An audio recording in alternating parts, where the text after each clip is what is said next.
Muito boa noite, boa tarde, bem nos ouve pelo YouTube. Mais uma Transversalidade começando. Muito feliz de estar aqui novamente. Estou tendo umas pausas aí, não são muito planejadas, mas estão sendo muito necessárias, muito trabalho, muita correria, filho pequeno, entendam. Em breve a gente estabiliza um pouco mais e tenta voltar mensalmente certinho, mas sempre que possível estou aqui dando aquela atualizada, trazendo esse papo que eu curto muito fazer com pessoas maravilhosas, como não deixaria de ser hoje. Inclusive, Rafael Prado, meu querido amigo. Hoje nós vamos bater um papo aí sobre carreira, sobre técnica, sobre exposições, sobre tudo. Ele vai dar uma passada geral, como a gente costuma fazer aqui. Mas antes de passar a palavra para ele, fique à vontade para apoiar o projeto se você quiser, tá? Tem Pix na descrição do vídeo ou no primeiro comentário fixado. A sua ajuda é sempre muito importante. Qualquer valor nos ajuda a manter o projeto, a fazer isso aqui tudo funcionar e dar aquele gás, tá bom? Fora isso, mil maneiras de apoiar, claro. Compartilhando, seguindo os perfis aí das redes, principalmente o canal no YouTube, é o mais importante. Se você ainda não está inscrito no canal do YouTube, se inscreva, por favor, tá? E sempre que tiver vídeo novo lá, curte, comenta, aquela coisa toda, para ter manter aquela coisinha da relevância que o algoritmo gosta. Não tem jeito.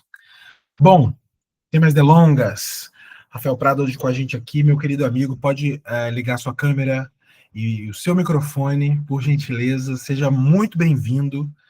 Vou passar a palavra para você agora, fique à vontade, abra o seu coração para nós, meu caro amigo, bem-vindo. Muito obrigado, Caio. É muito prazeroso estar aqui com você, estar aqui convidado por você, para poder falar um pouco sobre o meu trabalho, sobre a minha trajetória. Eu acabei preparando uma apresentação, de alguns dos trabalhos que eu venho, destacando alguns trabalhos que eu venho produzindo nos últimos anos. Eu pretendo ficar aqui talvez uma hora e meia, não muito longo, para a gente também poder conversar, falar. Agradecer as pessoas que estão aqui, tem 14 pessoas aqui, ótimo, poder mostrar e falar desses trabalhos, compartilhar um pouco, e também está aberto para a gente trocar aqui, pode fazer pergunta, se tiver uma pergunta no momento, eu acho que vai ser difícil eu ler a caixinha de perguntas, mas se quiser falar, parar, a gente abre uma conversa aqui que vai ser muito prazeroso estar aqui. O bate-papo aí, o chat, né, caixinha e tal, quem quiser mandar, manda. Eu posso inserir no meio da conversa aqui assim que houver espaço. Tô de olho nisso. Despreocupa, deixa a fala solta, leve, fluida, que é melhor. Manda ver. Tá. Eu preciso, como é que eu compartilho, como é que eu Uhum. Aqui embaixo, compartilho naquela a tela? Tá, telinha que tem uma setinha, exatamente. tá. Aí você compartilha a tela inteira. É, a, bom, tela inteira, óbvio, tem um espaço ali escrito tela inteira, você clica nela, clica na telinha que aparece aí e compartilhar. Ok. Antes eu vou situar, meu nome é Rafael Prado, eu estou aqui nesse momento na exposição Gente que Chama o Vento, que está acontecendo no Trope Galpão, no Rio de Janeiro. Foi inaugurada nesse sábado, dia 15 de novembro, e é uma exposição que eu já venho reunindo os trabalhos já há uns 3, 4 anos aqui agora. Então é uma felicidade enorme poder fazer poder ter essa amostra reunindo esses trabalhos. E, e aí isso é um pouco para contextualizar esse local onde eu estou. Eu acho que assim, mas antes eu queria, antes de falar sobre a exposição, sobre esses trabalhos, eu acho que é necessário também contextualizar um pouco o lugar de onde eu venho, como uma base de conversa para a gente ter aqui. Eu acho que as coisas nunca são dadas para a gente precisa buscar elas. A gente precisa buscar de onde a gente vem, como que a gente está no mundo, como é que a gente pode seguir daqui para frente. Eu sou natural de Rondônia, de Porto Velho, numa região na região do Rio Madeira, ali no Alto Rio Madeira. E ali é uma região assim que se encontra na região amazônica e ela tem características muito singulares, até diferentes de outras regiões dali, tipo Manaus, Belém, que são cidades muito mais antigas, tem 400 anos, mas Porto Velho não, Porto Velho é super recente, as primeiras construções têm um pouco mais de 100 anos, então esse início da colonização é muito recente, então toda a história que foi criada ali naquela região é muito recente, e ela é muito caracterizada, ela tem a característica de ter uma ocupação, uma colonização recente, não dos portugueses, como foi em Belém, mas nordestino, sul, outros países, os barbadianos, né, no Caribe, um pouco também uma região de fronteira com a Bolívia também. Então, essa característica da região, que ao mesmo tempo que tem uma certa identidade, quando eu chego em Belém, quando chego em Marabá, eu me identifico, eu entendo essa raiz que chega e toca esses lugares, e ao mesmo tempo tem suas particularidades também. Eu sou uma pessoa que desde início, desde criança, eu tenho interesses por arte, isso sempre me motivou, me despertou o interesse, e aí até isso foi meio que norteando o meu caminho, mesmo não sabendo exatamente o que ia fazer, porque, como acho que até aqui algumas pessoas, aqui no Sudeste ou em outras regiões, a arte para as pessoas não é dada. Também é algo que precisa ser cavado, precisa ser buscado, né? A gente não tem, são poucos os lugares no Brasil como um todo que tem exposições, que tem uma discussão sobre arte, que tem isso disseminado. No Brasil a gente tem uma cultura muito popular e geralmente a gente começa por aí, nas músicas, nos folclores, nas festas populares, às vezes em programas de televisão, algum cinema, algum quando chega. Então, para mim também não foi muito diferente disso. O contato foi mais indireto, apesar de sempre estar interessado no desenho, estar interessado na história, na maneira de como contar a história, mitologias, isso sempre me interessou, desde pequeno. E nas cantigas, nas histórias contadas na família. E isso vai um pouco norteando, e aí aos poucos a gente vai encontrando esse caminho. Por exemplo, assim, isso. Então, esse início dessa busca ah, em Rondônia, do que fazer, como fazer, eu sempre, no início, assim, não tem muita possibilidade de estudar. Acaba fazendo alguns cursos livres, algum curso de desenho, alguma coisa assim, mas você não sabe muito bem como se sustentar com isso, como buscar isso. Por isso a gente acaba sempre buscando outros caminhos. E aí, quando eu comecei, assim, sempre me interessou, e isso é importante para o meu trabalho, sempre me interessou a animação como sendo um elo que mistura desenho, história, música. Era algo que me interessava muito, os filmes do Ghibli, né, os animes do estúdio Ghibli, a Akira Kurosawa com Sonhos. Então, assim, essas foram as primeiras referências assim que eu vi aquilo ali me tocava de alguma maneira, queria buscar aquilo. Só que então, olhando num contexto da gente, como trabalhar com animação, como buscar isso profissionalmente, esse caminho foi mais tortuoso. E acabei me mudando para o Sudeste, aqui para o Rio de Janeiro, isso já um pouco mais velho, já buscando fazer a faculdade em 2012, quando eu entrei na faculdade de design para estudar, tinha na grade curricular animação e era isso que eu queria contar histórias através da arte, através do desenho.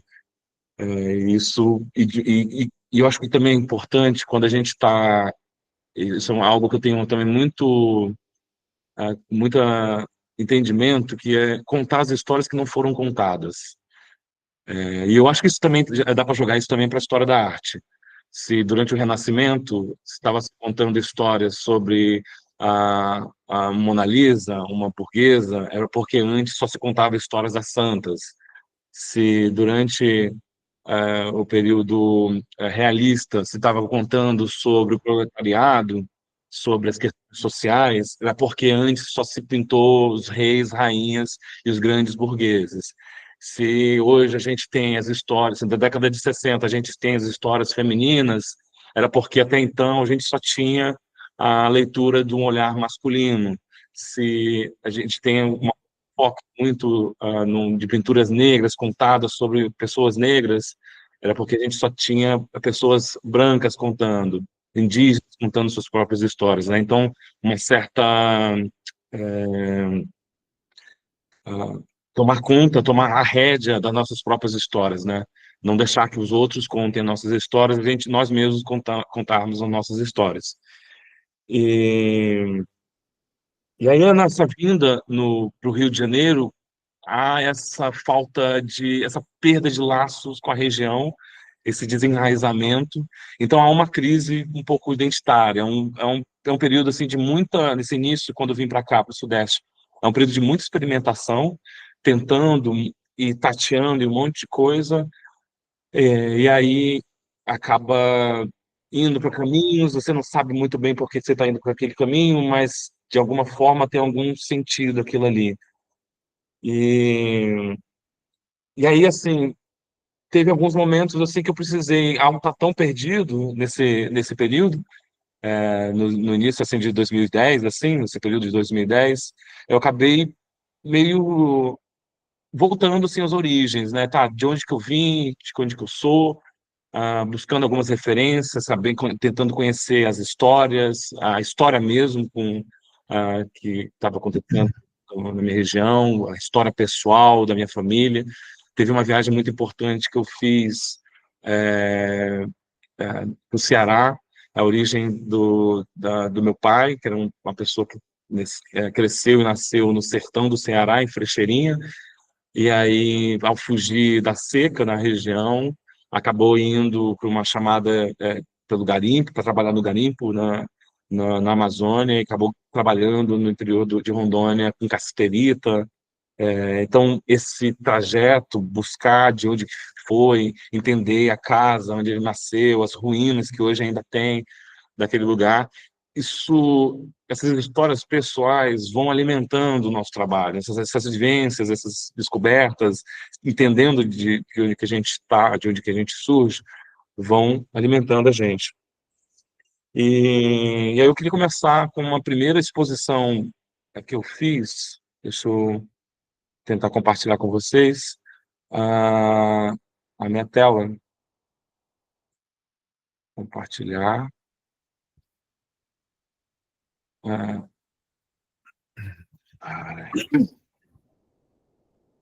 vocês estão vendo a tela? Como é que vocês estão? Estamos vendo aqui. Você provavelmente, quando colocar nas suas imagens, você não vai conseguir ver a gente, Tá. mas a gente está aqui o tempo todo, eu vou concordando, falando com você.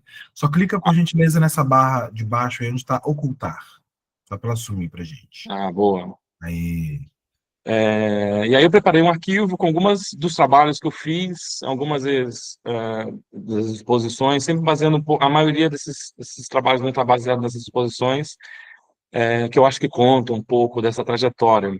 A exposição, uma individual, uma exposição, ela é o retrato, eu estava falando aqui com o Caio esses dias, uma exposição é um retrato do artista quando cai. É esse momento que você reúne esse conjunto de trabalho, esse conjunto de ideias, e você articula alguma coisa. Eu penso muito próximo às exposições como um filme, principalmente esse início, como um filme, frames de filmes, pode ser contado, então como se fosse um movimento, pensando na sequência de imagens dessas narrativas. E essa exposição, Meio Sem Fins, foi a primeira, não foi exatamente a primeira exposição que eu fiz na vida, mas assim foi muito próximo da primeira exposição que eu fiz na vida. É, então eu já comecei assim fazendo também uma exposição individual, assim, logo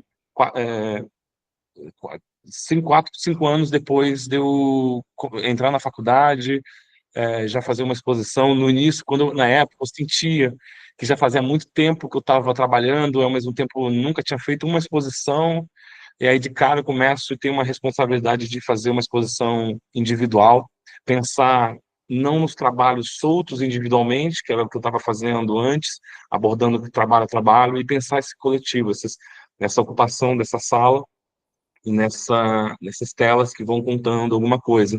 E não necessariamente algo literal, mas a apresentação dessa história que pode ter uma leitura aberta, uma leitura, que é um portal que abre para outros caminhos que a gente possa imaginar aquilo ali. Meio Sem Fins é baseado num texto do George Agamben, que é um pouco, ele faz ele muda um pouco do sentido da frase, que é os fins justificam os meios.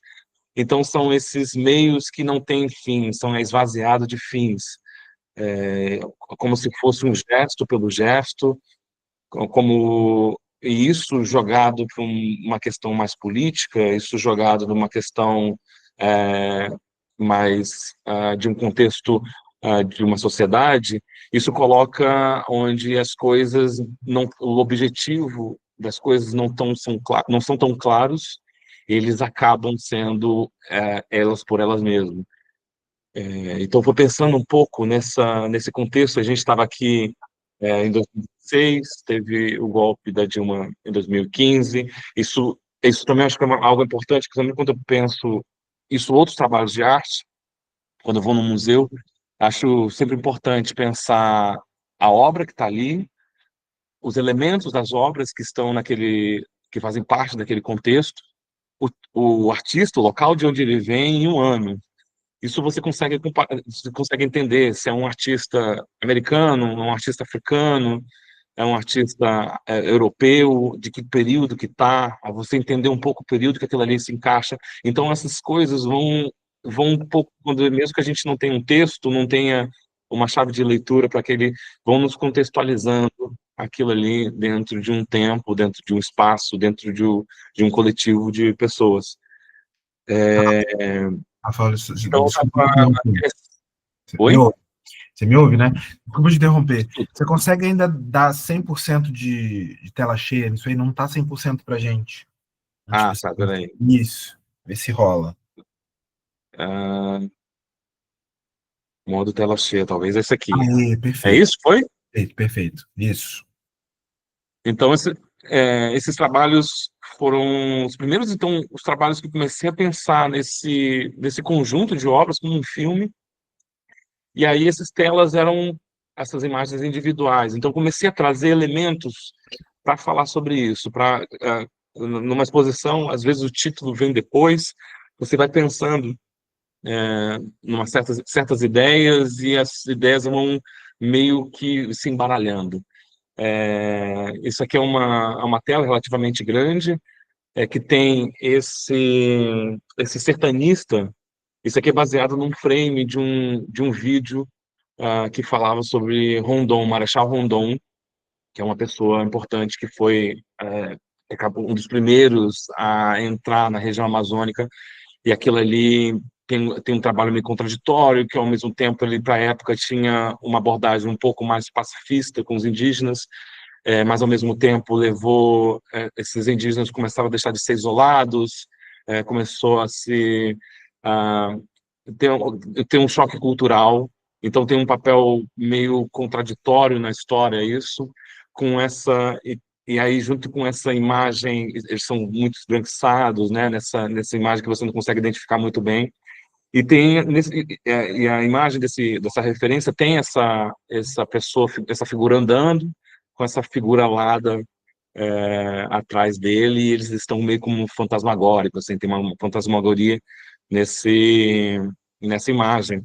E aí eu trago assim, tá até algumas referências aqui, né? Uma imagem do Marechal Rondon, que é a escultura que a Vitória de Samothrace, se eu não me engano, o nome dessa escultura é uma escultura grega, mas ao mesmo tempo tem um chapéu, que é um chapéu francês, a Revolução Francesa, do Barreto.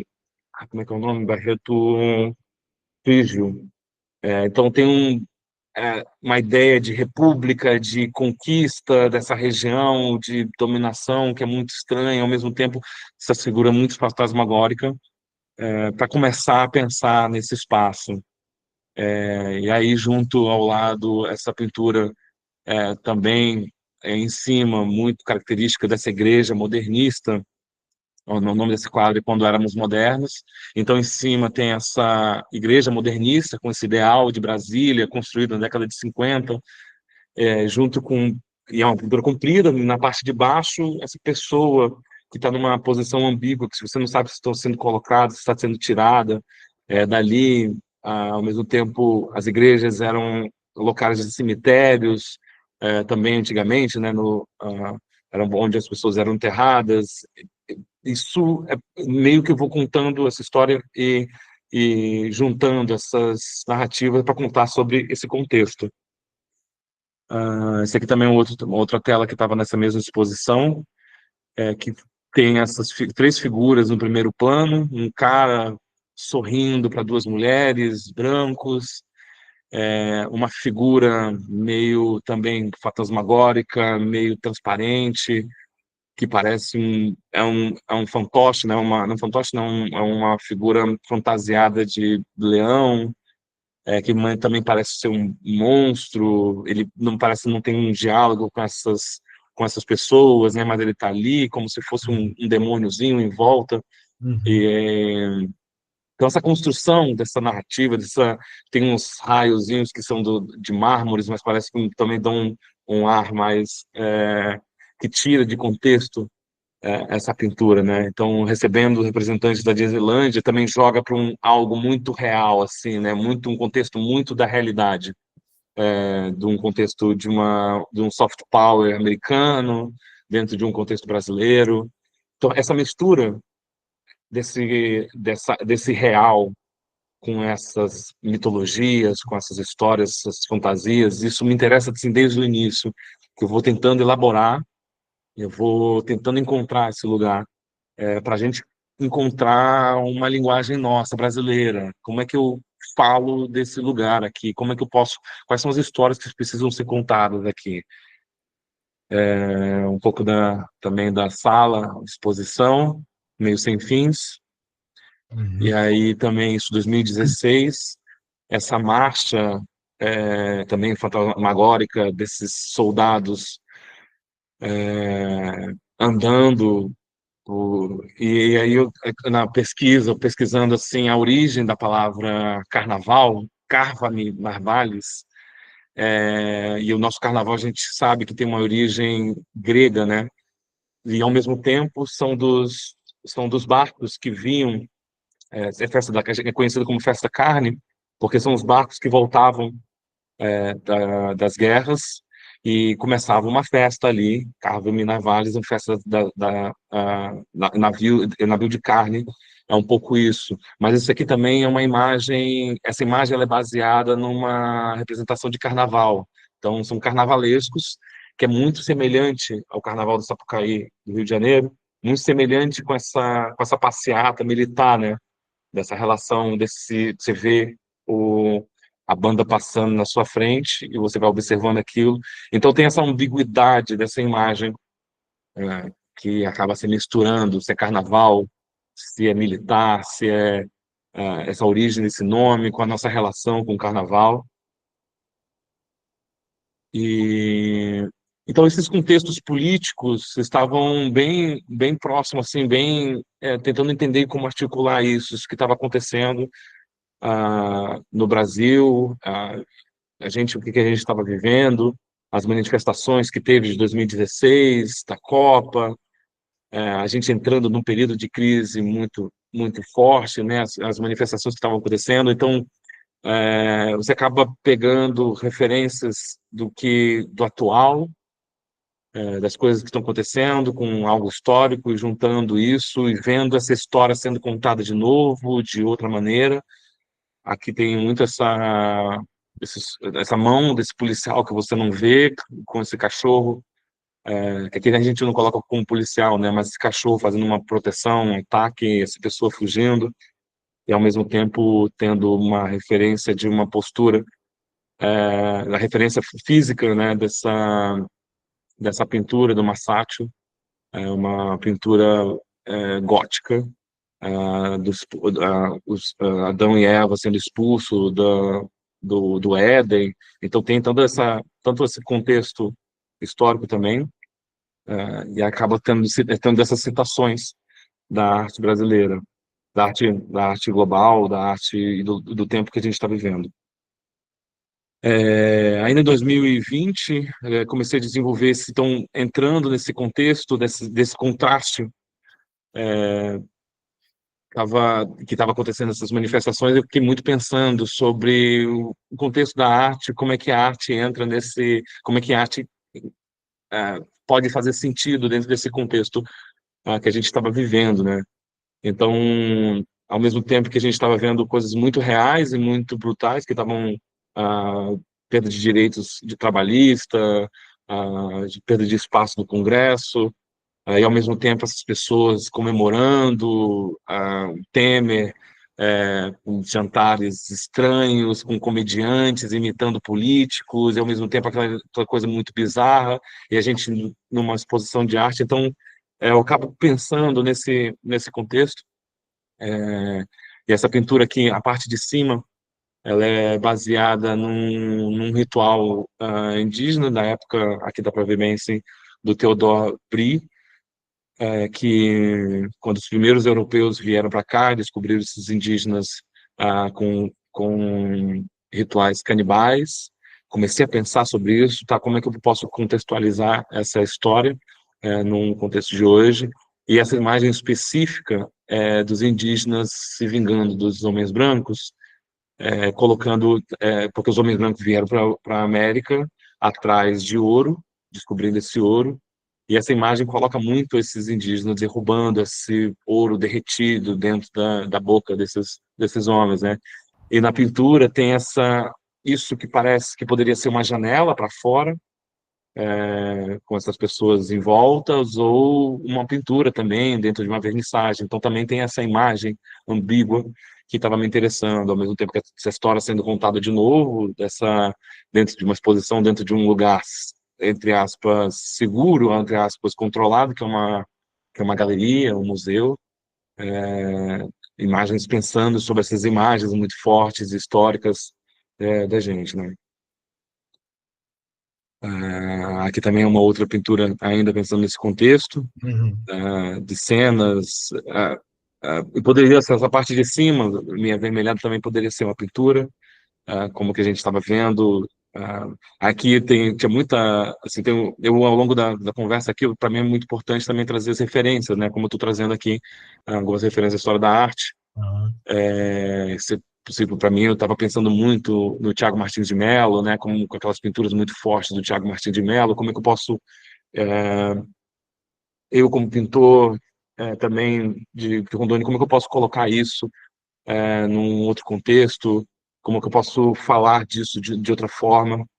Então tem essas pinturas onde está acontecendo essa pequeno coquetel, onde as pessoas sorriem, tem uma pessoa servindo os copos, drinks, tirando fotografias. Então essa narrativa desse contraste entre esse primeiro plano e esse segundo plano. E aí poderia essa pintura que tem mais ou menos a escala das pinturas, essas outras anteriores também são grandes, e então essa parte vermelha então é relativamente grande. Então esse daqui também é um pouco pensando sobre essa escala dessa pintura, desses cavalos que a gente estava vendo tanto nessas manifestações das pessoas. E eu achei que poderia ser interessante juntar isso também com, por exemplo, uma referência do Dürer, né, que é um pintor renascentista, que ele acaba fazendo uma série de pinturas sobre o Apocalipse, e aí tem essa gravura, né, que é uma maneira de reprodução em série, na época do Renascimento ali, e aí ele acaba pintando esses cavaleiros do Apocalipse, tá, como que eu vou recontextualizar esse Apocalipse que a gente está vivendo dentro desse contexto político que a gente vive, que a gente viveu, de certa forma a gente vive. Mas aí também, como é que isso aqui também é da mesma época, de 2020, 2019, como é que eu posso jogar e pensar também esse lugar de onde eu vim, E aí essa ida, ao mesmo tempo isso foi muito próximo dessa ida para o Ceará. Como é que eu posso trazer de volta? Eu estava lendo na época o Turista Aprendiz do a, a Mário de Andrade, o Turista Aprendiz, esse paulista que foi para a região amazônica, chegou até a passar por Rondônia, mas foi para Belém, se depara com essa cultura forte que é a região amazônica e acaba criando logo depois disso Macunaíma, né? Então, esse turista aprendiz, essa pessoa que vai até a região amazônica, com o que ele está vendo, como é que ele vê, como é que essa leitura desse estrangeiro, dessa pessoa que não faz parte daquele contexto amazônico, como é que ele olha aquilo, como é que ele interpreta, como é que ele vai falar sobre as lendas da Amazônia de uma maneira descontextualizada, ou recriando essas lendas de novo, sobre um outro contexto, Macunaíma, sobre o Muraquitã, a origem das pessoas, quando começa a criar pequenas lendas sobre o embranquecimento das pessoas que se molham e vão se lavando e deixando sendo Macunaíma, né? E vão lavando, vão ficando brancos, aí vai acabando a água, aí só tem a mão branca, né? Então, pensar sobre essas referências também de como, de outras pessoas, além da, como interpretar e como ler e como articular essas questões da região.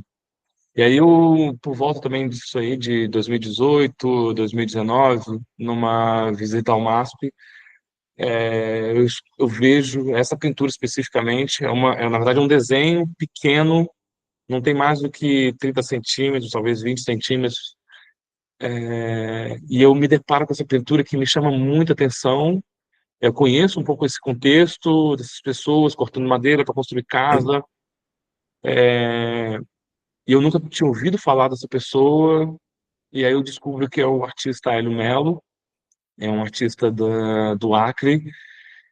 Isso me surpreende muito, caramba, como é que eu nunca conheci essa pessoa, esse artista? Ele produziu na década de 70, ele é um seringueiro, que acabou a vida dele, ele acabou trazendo isso, essa mistura desse contexto real como seringueiro, e, e a passagem dele sendo expulso dos seringais, os senhores de engenho indo para a cidade, trabalhando como um barqueiro que transporta a pessoa de um lado para o outro do rio, e como que a vida dele meio que mostra essas pessoas que são botadas de lado, que são porque na Amazônia, ele coloca muito bem isso, que eu acho muito interessante, não existia gado, né? Não existia boi na Amazônia. Se existe boi lá, foi porque alguém colocou. E para se colocar aquele boi, foi tirado pessoas dali, foi tirado árvores dali. Isso para mim fica muito forte, né? Isso para mim, pô, é alguém que está trabalhando algo que eu estava desejando. O trabalho dele também mistura muito as questões das lendas locais, das encantarias, das mitologias locais com o real. Ele inventa também muitas lendas, muitas histórias, assim, ele acaba, acho que no próximo. Então ele coloca um senhor de engenho que o senhor é como alguém, como um jumento, cuidando desses trabalhadores, só observando, dentro de um contexto assim de desmatamento, de pastagem, né? Então isso me interessava muito ali, quando eu descobri isso, e começou a nortear meu trabalho. Tá aí, é algo que eu gostaria de fazer, é algo que eu gostaria de trabalhar.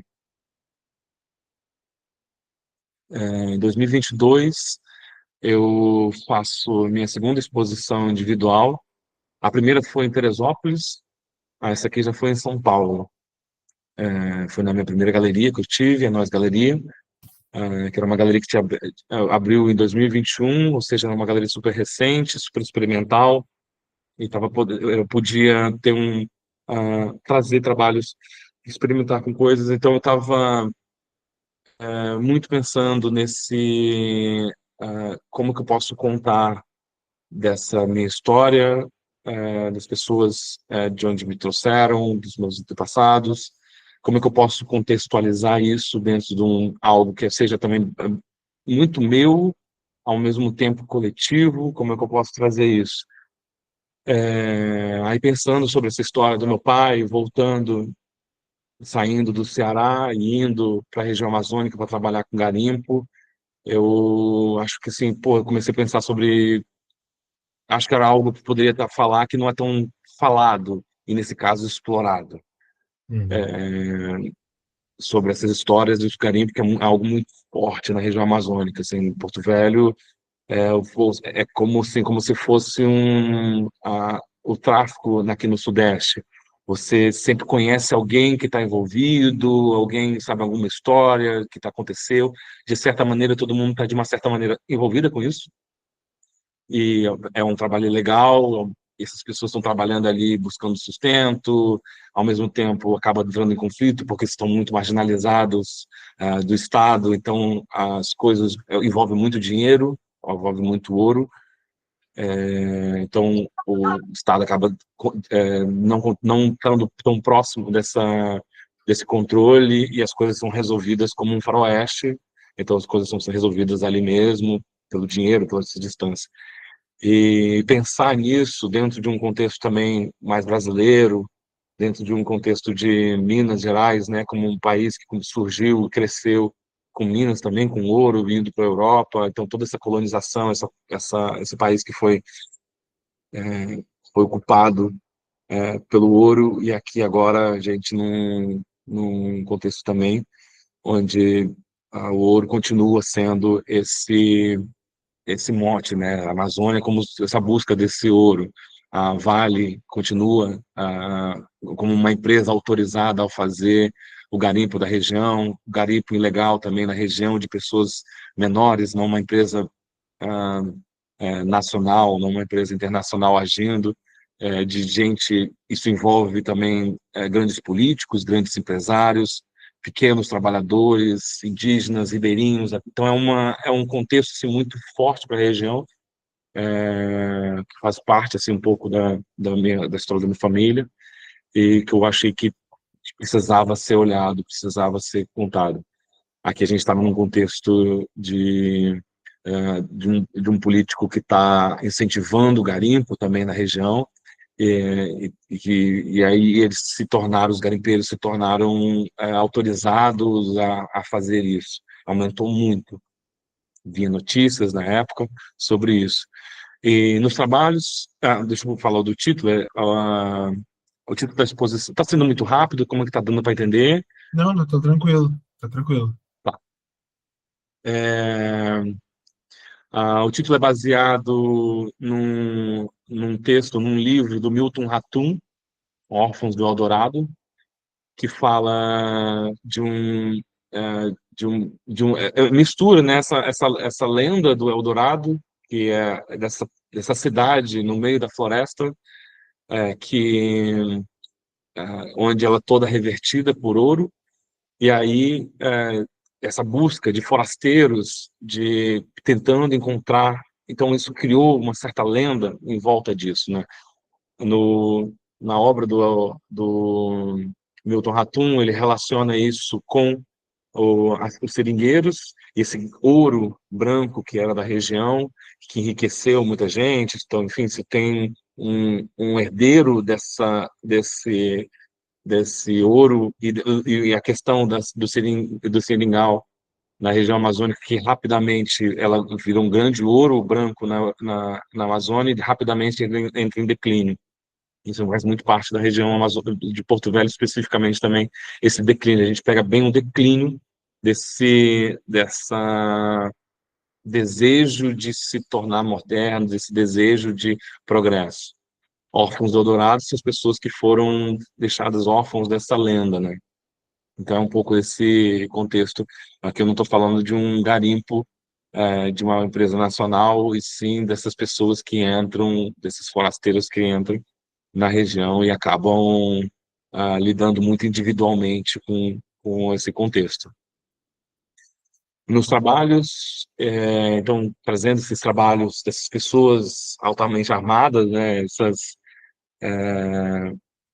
num contexto de faroeste mesmo, um faroeste contemporâneo, onde não tem cavalos, não tem, mas ainda assim tem conflito com indígenas, tem motos, tem armas, Nesse trabalho especificamente também tem ouro, folha de ouro colada nessas pinturas, às vezes na borda da pintura, como se fosse uma moldura. Aqui, nesse caso, no relógio ah, da pessoa, então um relógio dourado. Então, trazer o ouro sendo essa matéria preciosa que vem da terra, sendo um pedaço de terra mesmo, um pedaço de minério, e colocar isso dentro da pintura. Então, trazer a terra literalmente para a tela, né? Essas pinturas estão dentro de um contexto mais avermelhadas, também como se fosse um filtro desse calor da região, como essa atmosfera da região muito quente, que deixa tudo muito. Então, a gente transpira muito, a gente sente o calor na pele, né? Ah, Pensando muito num contexto também, numa relação com homem e natureza, que essa posição muito de dominação, de dono de si, dono da terra, se sentindo dono da terra, né, dominando ela, e ao mesmo tempo uma terra devastada, né? Pensando muito assim, isso aqui também, num contexto, se na Europa, no período romântico, Caspar Friedrich pintou o homem diante da natureza e na sua pequenez, olhando para aquelas montanhas gigantes. Aqui o homem tem uma escala grande. Aqui, nos casos, é quase que um para um, mas Uhum. ele é enorme diante dessa natureza, se achando maior do que ela. Esse estava na exposição também? Está lá na exposição também. Esse aqui primeiro Ah, aqui. ali, não tinha reparado. É, Louco. são essas Como quatro que eu pinturas esqueci? grandes. Sempre eles diante dessa natureza aqui, assim. Aham. É, Também estava pensando aqui começa a encorpar um pouco de tinta, tornar a tinta um pouco mais espessa para dar essa densidade dessa atmosfera. Aqui o dente também de ouro, também trazendo esse parte desse minério, dessa terra para a boca, né? Esses sorrisos amarelos.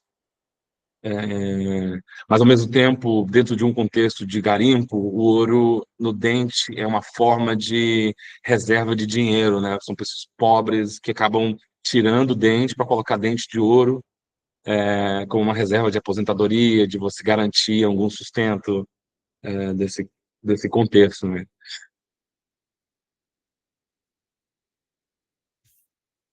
E ao mesmo tempo, na primeira sala, então, tinha esses garimpeiros, num, na, num contexto de ouro.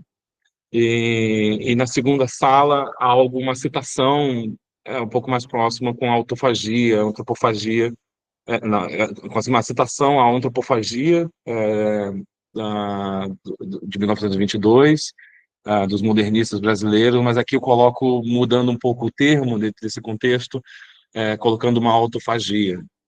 A gente vê a autofagia em, em alguns animais, a gente tem algumas relações de amebas, de animais fazendo autofagia, consumindo o seu próprio corpo. Aqui tem uma questão mais, então, envolvendo essas lendas, envolvendo essas histórias, essas narrativas, é, de que outra maneira eu posso colocar isso, né? Então, esse, esse ser que acaba se consumindo, e isso relacionado a Ouroboros, que é uma cobra que se alimenta, né? O símbolo da cobra que se autoalimenta. Então, essas pessoas se alimentando e essa luz vindo dentro de si, né? Me consumo, pois tudo que vem de mim é luz. Ah, Tem algo específico da técnica de pintura aqui, que essa luz ela é feita de uma maneira muito transparente, para você ter uma luz interna da pintura, né? Então é quase a parte do braço, é quase que uma transparência, feito com água, com a pintura muito diluída e muito rala, e então pega um pouco do branco da tela e em volta muito opaco, muito fechado, né? Para dar esse contexto dessa luz interna vindo como se fosse uma luz mesmo.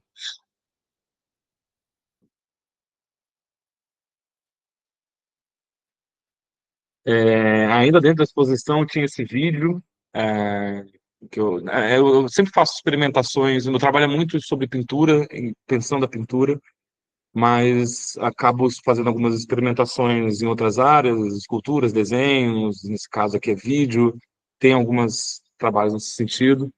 Eu vou ver se consigo abrir aqui um link no YouTube. Cara, para você Você consegue? colocar vídeo tem que ser um esquema diferente. Você tem que parar de compartilhar e tentar compartilhar de uma outra forma. Tá, Pelo mesmo caminho, que senão não vai sair som. Tem som o vídeo? tem som. Deixa eu ver Então, se sai som. não vai dar. Para sair o som perfeitinho tem que ser por outro esquema. A gente pode fazer agora. Não, mas eu posso falar, tem um som, um ruído, não é um som Você que falado, não. sabe. Você que sabe. Eu Tá posso, bom. eu posso explicar, se for complicado e Beleza. passar. Sabe. É um vídeo relativamente longo, 4 minutos, a gente não vai ver tudo, não. Tá. Deixa eu tentar colocar em tela cheia. Se eu colocar em tela cheia, vocês vão ver em tela cheia? Sim, sim. Estão vendo tela cheia, né? Tem um.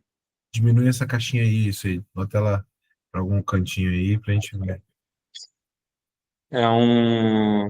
Então, pensando sobre essa relação, essa lenda na região amazônica, o Eldorado, né? Essa cidade perdida, coberta por ouro.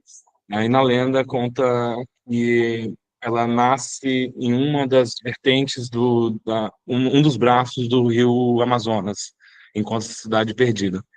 Então eu acabei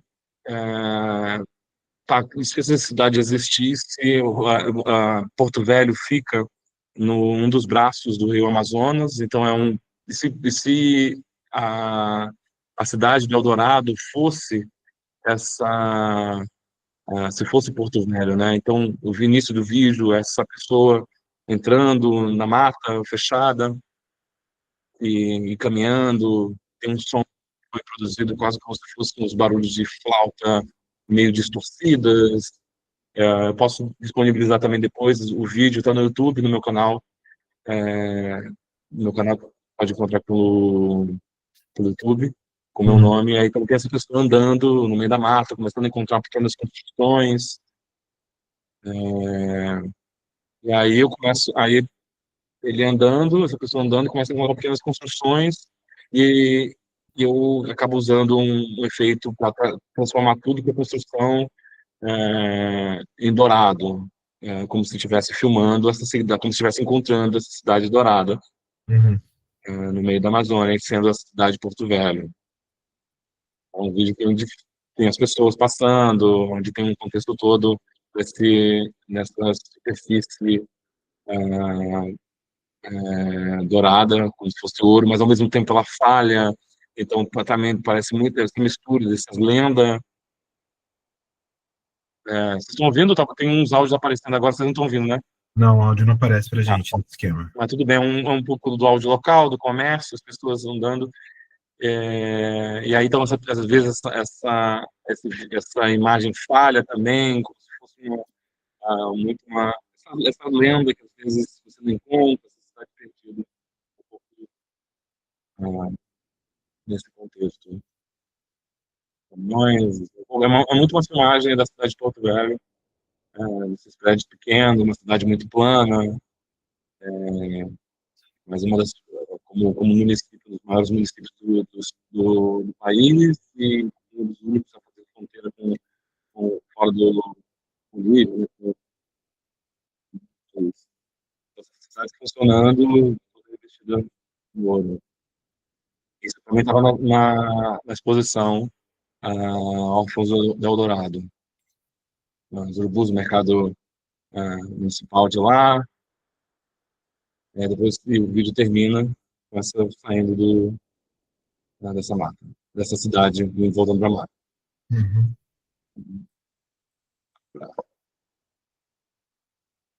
Agora estou vendo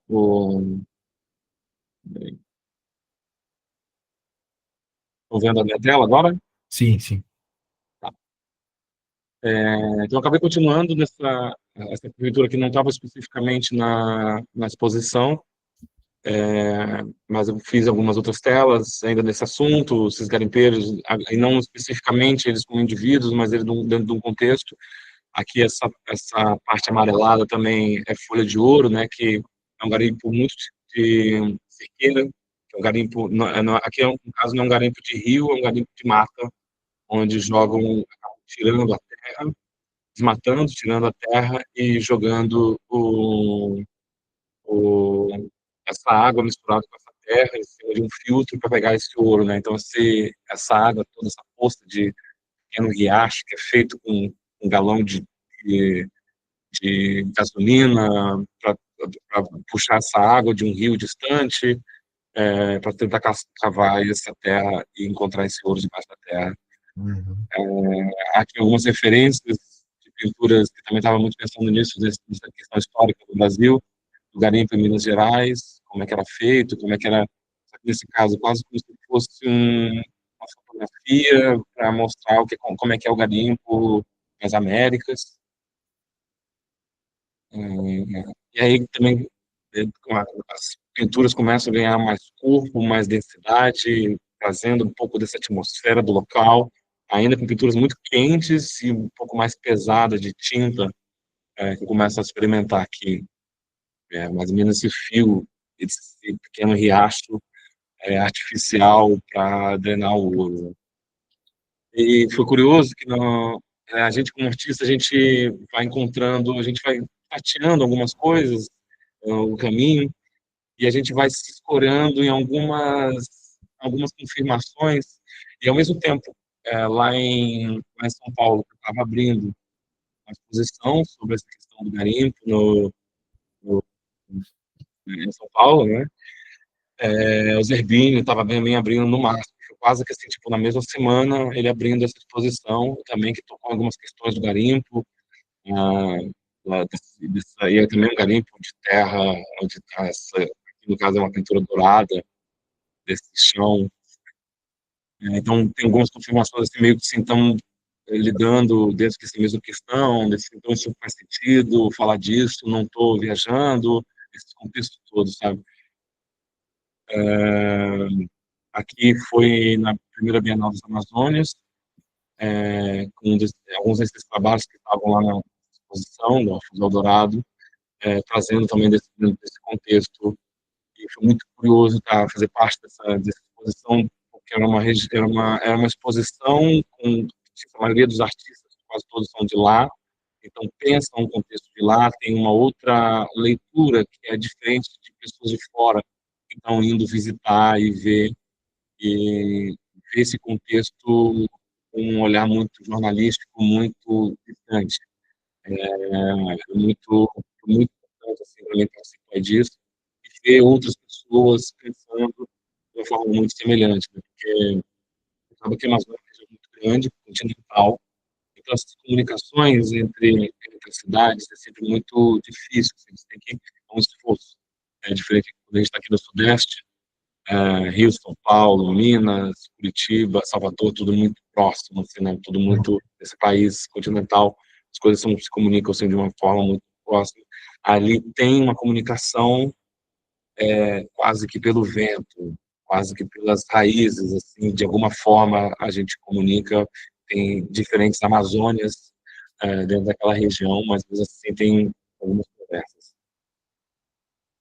E aí pensando sobre esse período, estava muito eu venho nesse contexto que vocês estavam vendo político e falando muito é, um olhar muito apocalíptico, como, entre aspas, que estava, como eu pintei ali antes, de um olhar branco, se relacionando com essas questões políticas, e faço entender o meu trabalho não como um olhar de denúncia, no sentido de vamos falar do que está sendo feito errado, está sendo feito, e passo a ter um entendimento de vamos olhar para onde precisa ser falado, onde jogar luz. Então, não contar a história, uma história ah, ah, do colonizador, a gente já sabe. A história de como foi ocupado, a gente sabe como é que é. A gente não sabe as histórias que foram apagadas, isso que deixou eu passo a ter uma postura um pouco diferente aqui, a partir desses trabalhos, a partir que começo a pensar um pouco do garimpo, tendo um olhar diferente, do texto, quais são as histórias que precisam ser contadas aqui. E aí, mais ou menos nesse contexto, esse pianista Pereira, o Felipe, os assassinatos do garimpeiros ali na região de fronteira entre Brasil, Bolívia e Peru. O Pereira é um cara importante que trabalhou em termos de cargos importantes dentro do governo, nesse período como estava no FUNAI, nesse período como estava tendo um governo de extrema-direita mostrando virado, ele acabou atuando, era um cara que estava extremamente engajado com as questões indígenas, falava em línguas. Rafa, Foi. desculpa eu te interromper.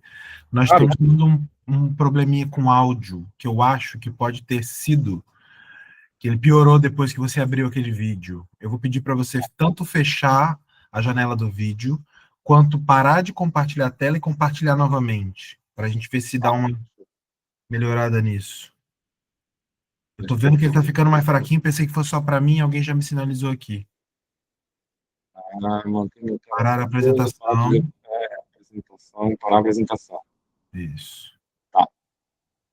Então foi depois do vídeo, né? Que começou a Já, ficar um pouco já mais. melhorou muito o seu áudio agora, já melhorou muito. Ótimo. Era isso mesmo. Compartilha de novo a sua tela, por gentileza, e retoma essa explicação aí do último trabalho, por favor, do músico. Tá. Tá. Vamos ver se der problema de novo, eu te aviso, tá? Tá bom, pode falar, pode interromper. Se alguém tiver alguma dúvida, pode falar também. Acho que é uma conversa, dá para perguntar também alguma Não é coisa do modo leitura, não, trabalho. embaixo, embaixo, embaixo, modo tela cheia. Aí chega até lá, é que tava realmente sumindo sua voz, assim. Tá. Aí, Então, esse trabalho foi um trabalho muito de transição, que vem vindo dos garimpeiros para cá, e foi uma mudança de postura que estava acontecendo na minha diante dos trabalhos. Se antes eram contadas as histórias dos colonizadores, das pessoas que chegaram ali na região e passaram a contar as suas histórias, hoje eu estou passando por uma outra postura, passei a adotar a postura das histórias que foram silenciadas, das coisas que precisam ser contadas, e não das histórias dos colonizadores. E esse trabalho é muito fundamental em relação a isso. Está vindo? Rafa, desculpa, o som tá piorando de novo. É? É, Para você também, eu não tô para você sabendo o agora que também ficou como se tivesse metálica. Eu te ouvi é. de forma metálica. Você, Já como é que tá a sua internet? Parece que tá fraquinha. deu uma caída aqui. Deixa eu ver aqui. Talvez eu caia, porque eu vou entrar numa outra rede de Wi-Fi. Sem, Peraí. sem problema, a gente aguarda, vai dar uma bloqueadazinha com certeza. Pode ir lá. Tá bem fraquinho mesmo, pode ser a conexão, eu acredito que seja. Vamos aguardar um momentinho, pessoal, e a gente já consegue. Ele já retoma. Eu tava achando que o problema era com o vídeo dele, mas acho que não. Depois que ele abriu o vídeo, né? Mas acho que é a instabilidade de rede mesmo. Vamos lá. Agora melhorou? Porque Voltou, você caiu. está. Não, então, estava travado, voltou agora. Vamos retomar e, se for necessário, te falo de novo. Não tem problema. Vamos falar. Ainda mais esse trabalho aqui que eu estou mostrando agora, ele é muito importante. É um trabalho meio de virada de postura que eu tive. Até então, eu estava contando essas histórias apocalípticas, né? Essas histórias dos colonizadores ocupando, essas histórias de destruição, e para falar sobre isso, eu adotei uma postura diferente aqui, e já vinha vindo desde os garimpeiros, mas aqui se tornou um pouco mais forte isso. E aí eu passei a contar não as histórias dos colonizadores, mas as histórias dos que foram apagados, para não deixar que tudo seja apagado. contar as histórias que não estão sendo contadas. Uhum. Essa aqui é uma pintura baseada no Pereira, no vídeo do Pereira. Baseado em O quem? Pereira foi um indigenista que ocupou um cargo Rafa, importante na Rafa, direção. Oi. peraí. Vamos tentar fazer com que. Desliga a sua câmera, vamos ver se a gente dedicar o áudio melhora. Eu não ouvi nem para quem era. Você falou, é uma pintura dedicada a, eu não ouvi, eu não consegui. Deixa a sua câmera temporariamente desativada. Vamos ver se estabiliza. Isso. E vamos tentar seguir com o áudio e com a imagem que você já está apresentando mesmo. Volta lá para a imagem do trabalho. Não precisa mexer, não, não precisa mexer, não. Não, tá bom. Não, você volta só para a janela lá onde está o. Volto para o slide, tá? E aí bota em tela cheia. Vamos tentar. Melhorou o áudio? Vamos ver, por enquanto sim. Então a gente vai vendo. Qualquer coisa fala de novo, Tá bom, retoma aqui, também que é esse trabalho que é tão importante para mim. beleza. Aqui houve uma mudança de postura, especificamente nesse trabalho, mas que já vinha crescendo ao longo dos trabalhos, principalmente com essa série que eu desenvolvi sobre o garimpo. Se antes eu estava contando e reforçando as histórias dos que estavam ocupando a região, dos colonizadores, a história que a história conta, aqui começou a ter uma mudança de uma postura de contar as histórias que foram apagadas, a história que foram silenciadas.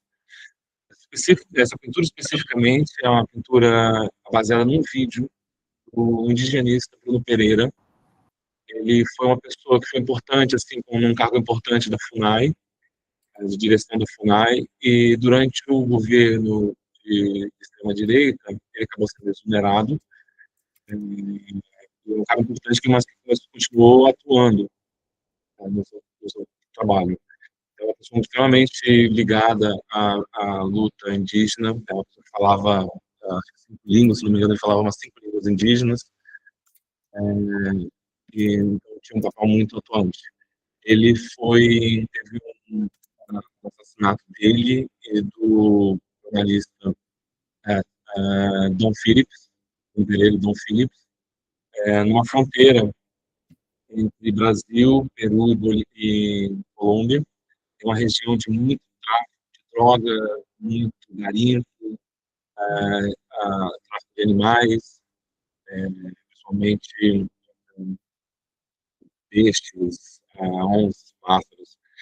E ele teve um assassinato muito brutal, isso se tornou algo muito grande nas mídias internacionalmente, principalmente pelo fato de ter acontecido do jornalista inglês, Rafa, uma escala muito grande. Oi, Rafa, infelizmente não tá rolando. não está rolando? O áudio ele melhora um pouco, de repente ele fica muito instável e a gente e as suas frases começam a picotar, a falhar. Tá. É, Você você, acha que eu posso fazer você, sair, voltar? vamos tentar sair e voltar e depois a gente vê a maneira como se é o Tá. celular que está captando o som, se é o laptop. Você está usando o celular como câmera, né? Não, estou usando só o computador. Eu posso colocar conectar Direto. com o celular também. Você acha que pode ser bom? Ô, Rafael, Pode. você pode rotear a internet pelo celular? E eu não vou saber fazer isso, não. Deixa eu tentar entrar pelo celular também, aí o áudio vai vir pelo celular. Beleza, vamos tentar. E aí, talvez se o seu celular ficar direto no seu 5G aí, seja melhor do que ele conectado no Wi-Fi. Talvez o Wi-Fi esteja. Deixa no 5G, ó. O problema é o Wi-Fi daí. Estava bom, estava bem bom. De repente foi piorando. É o horário, né? Esse horário de pico. Pode ser. Ô, Rafa, inclusive, cuidado na hora que você ligar o outro aparelho aí, para não dar muito eco. Você tem que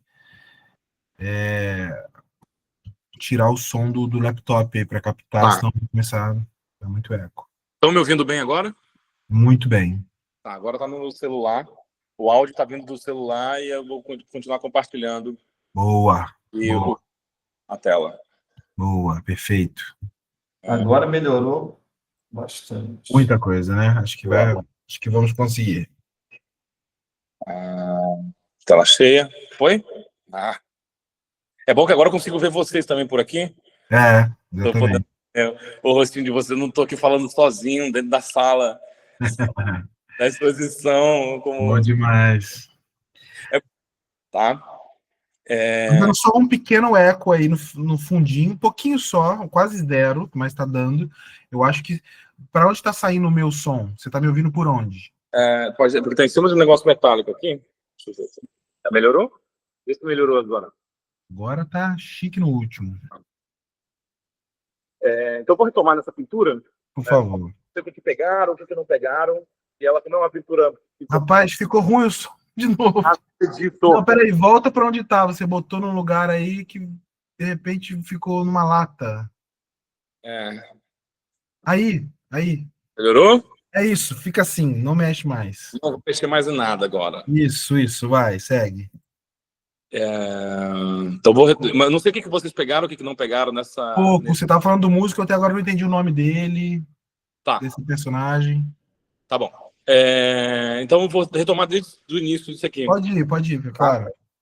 Esse trabalho aqui foi muito importante, que ele foi uma mudança de chave para mim, uma mudança de virada, de entendimento de algumas coisas. Se até então, que eu venho apresentando para vocês, foi alguma coisa, são pinturas muito apocalípticas, muito relacionado à colonização, ao colonizador, esses enfrentamentos, a disputa de espaço, através da ótica de uma dominação. O que eu passo a contar, a pensar agora e a falar e trazer no meu trabalho é uma história das histórias que foram silenciadas, o que esses colonizadores chegaram e apagaram. Porque são as histórias que não estão sendo contadas, que precisam ser contadas. As histórias dos colonizadores, as histórias de quem chegou ali, já é contada. As histórias de quando eles chegaram e foram apagadas, que não são contadas. E aí, então, essa pintura, que eu já venho um pouco desenvolvendo isso, essa ideia dentro dos garimpeiros, por ser um olhar muito próximo da minha região, tem uma relação familiar, uma relação de convívio da região, e não uma visão jornalística de quem olha de fora. Aqui eu passo a olhar assim, as histórias silenciadas, então, e principalmente nesse trabalho, que foi o Bruno Pereira. Bruno Pereira foi uma pessoa muito importante dentro da luta indigenista. Ele chegou a ter um cargo de direção na Funarte, e aí durante o governo de extrema-direita que a gente teve na época, ele foi exonerado, mas ele continuou trabalhando dentro das causas políticas. Ele estava atuando dentro da fronteira entre Brasil, Colômbia e Peru, demarcação de terras, na denúncia de terras de grilagens, de garimpeiros e pirataria animal, né? E durante um episódio que ficou internacionalmente conhecido, ele foi assassinado junto com o jornalista Don Phillips. Isso ganhou uma escala muito grande, principalmente porque tinha um jornalista inglês, correspondente do jornal The Guardian, que foi assassinado junto, então isso ganhou uma escala muito grande. E isso aconteceu dentro desse contexto de garimpo na região. Essa pintura é baseada num vídeo que é feito também por um outro jornalista, mas eles dentro da mata, fazendo uma expedição dentro da mata, em que o Bruno Pereira está cantando uma música da comunidade Canamari, da etnia Canamari, ele cantando nessa língua. E é um vídeo muito bonito, porque ele está sentado no meio da mata, meio introspectivo, fumando um cigarro, cantando essa música, e aí eu pensando em como articular essa pintura dentro desse contexto, como eu posso falar disso, como que eu posso falar dessa música que ele está cantando, nessa língua Canamari, como que eu posso trazer esse contexto todo, dessa pessoa, da importância dessa pessoa, dentro do contexto que ele faz. E aí em vez de colocar notas musicais, de colocar nuvem saindo da boca com um escrito com grafia ortográfica, né? Eu acabo usando uma padronagem de uma pintura de corporal indígena da etnia Canamari. Essa é uma pintura de corpo. Eu acabei esquecendo de colocar, eu ia colocar aqui nas referências aqui também para mostrar para vocês, mas acabei esquecendo. Mas é uma pintura de corpo que está sendo colocada. Então, é ele cantando isso e como articular isso em pintura, né? Como falar desse contexto, dessa pessoa, desse acontecimento, dessa língua, que tem mais de 300 línguas indígenas nesse país, que só coloca como língua uma única, porque é português, tendo essa diversidade de línguas tão grande, trazer isso também. Dessas histórias que estão sendo silenciadas, né? E aí, dentro desse contexto, também estava fazendo algumas pinturas, que aqui está bem no meio também essas pinturas desse contexto local, pensando nessa maneira de pintar. O nome dessa tela é um ribeirinho deitado na rede, na beira do rio. O título não...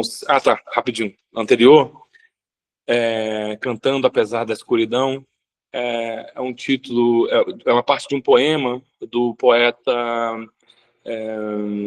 Tiago de Mello, um poeta de Manaus. Eu acho bonito, assim, apesar da escuridão, seguir cantando, né? A poesia do Tiago de Mello é muito uma relação de poesia e música e de contextos também políticos. Então, quis trazer isso dentro de então, esse poeta, Canamari, etnia Canamari, Bruno Pereira, é uma articulação de muitas coisas, a invasão dos garimpeiros e dos traficantes de drogas da região amazônica. A pintura está dentro desse contexto, né? Nessa outra pintura, que se chama Não Sei Se Foi um Sonho, um Pesadelo ou Se Estou com Malária, que coloca essa pessoa do lado de um rio, numa casa ribeirinha, que tem essas casas de madeiras muito típicas debaixo do rio, deitado nessa rede. Então ele está meio que deitado, você não sabe se ele está deitado, dormindo, olhando, e tem essa paisagem no fundo, meio turva, como se fosse ela é toda arrastada, ela é muito grossa, muito densa, a pintura é toda feita arrastada, contrastando bastante com essas grades muito, muito retas, né? Então, nesse contexto, entrando nesse sonho, era uma pintura de uma próxima exposição que eu estava organizando. Eu estava pensando muito essa pintura como sendo uma pintura de abrindo essa exposição, né? Então, como é que, ao pensar nessa exposição, pensar nesse trabalho que fica entre um sonho, uma realidade, uma doença que flerta com isso, assim, uma doença muito local que altera nosso sentido também. Essa exposição, Lemos das Árvores, de quando ainda nem era nascido, que aconteceu em Belo Horizonte, em 2023, que foi um trabalho muito importante porque eu venho trabalhando até agora. Assim, foi uma primeira exposição que eu comecei a contar sobre essas histórias que foram silenciadas, que mistura ao mesmo tempo esse contexto local e regional amazônico muito muito singular de lá, com histórias reais, de pessoas reais, e ao mesmo tempo meio que fantasia, meio que lendas, o que a gente chama lá das encantarias. As encantarias faz parte muito num contexto amazônico, essa mistura de real e fantástico, né? Muito, muito semelhante, por exemplo, de um contexto da lenda do boto cor-de-rosa, desse ser encantado, desse animal encantado que vira durante a noite, vira um homem sedutor, acaba seduzindo as mulheres, engravidando elas, depois volta e vão embora. Isso num contexto local, isso acaba se tornando também um pano de fundo para abuso sexual, para homens que abandonam família, mães solteiras, que não podem assumir o pai. E então essa mistura dessa lenda junto com essa realidade, isso me interessava muito, que vem lá tentando trazer algumas coisas, alguns ensinamentos do Hélio Mello, né? de uma outra forma, como é fazer isso hoje, atualmente. E aí, ao mesmo tempo, lembro das árvores de quando ainda nem era nascido, veio de um sonho, uma memória que eu tenho de infância. Quando a Estrada de Ferro Madeira Mamoré foi construída em 1913, ela foi construída para trazer a borracha para até Manaus. Então ele vinha desde a Bolívia, passando pelo Rio Madeira, trazendo e desembocava no Manaus para levar a borracha que era usada para os carros, para os pneus de carro, a indústria, a borracha era usada para isso. Então fazia parte da industrialização durante o início do século XX. Só que ali, logo depois, no 1915, no 1917, estava se plantando borracha na Ásia de uma forma muito mais barata, muito mais de uma maneira muito mais fordista, né? Seriado, acabou se tornando essa construção dessa estrada de ferro, esse ícone da modernização, né? Uma máquina a vapor que carrega peso e muito veloz, se tornou obsoleto rapidamente. E ela foi meio que construída para essa cidade que estava começando a nascer ali, os forasteiros que estavam chegando na região. E aí, no meu sonho, nessa minha experiência, eu fui visitar essa estrada de ferro. Foi reformada na década de 90 para o turismo. Aquilo ali foi... Então, a gente fazia um pequeno trecho onde saía do centro de Porto Velho, onde fica o porto, até uma igrejinha, que é a igrejinha de Santo Antônio, que ela vai margeando o Rio Madeira, e a igrejinha também fica do lado do Rio Madeira. Só que quando eu chego lá, nesse local essa igrejinha fica no alto de um pequeno morrinho, eu tive a impressão de estar naquele lugar antes, como se fosse um déjà vu, uma memória que você não sabe exatamente de onde que vem. Isso eu achei muito estranho. Perguntei para minha mãe que estava vindo junto comigo o que aconteceu com as árvores que foram cortadas aqui, as árvores enormes que tinham aqui, em que moldurava essa igreja. Quando eu fui na minha infância, essas árvores já não existiam mais. E isso deu origem a esses trabalhos, né, dessas pessoas que foram derrubadas, dessas pessoas que foram enterradas, e também que continuaram sendo germinadas. Seus parentes choraram, suas comunidades choraram.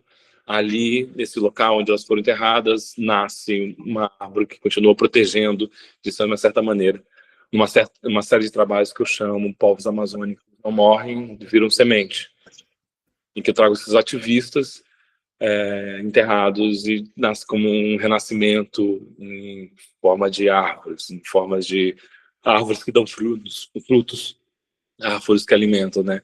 Então, contando essa narrativa real dessas pessoas, é uma mistura nesses trabalhos, há uma mistura entre que dentro de um contexto de pintura europeia é muito separado a paisagem do retrato, é colocado porque precisou dentro do contexto dele se separar isso.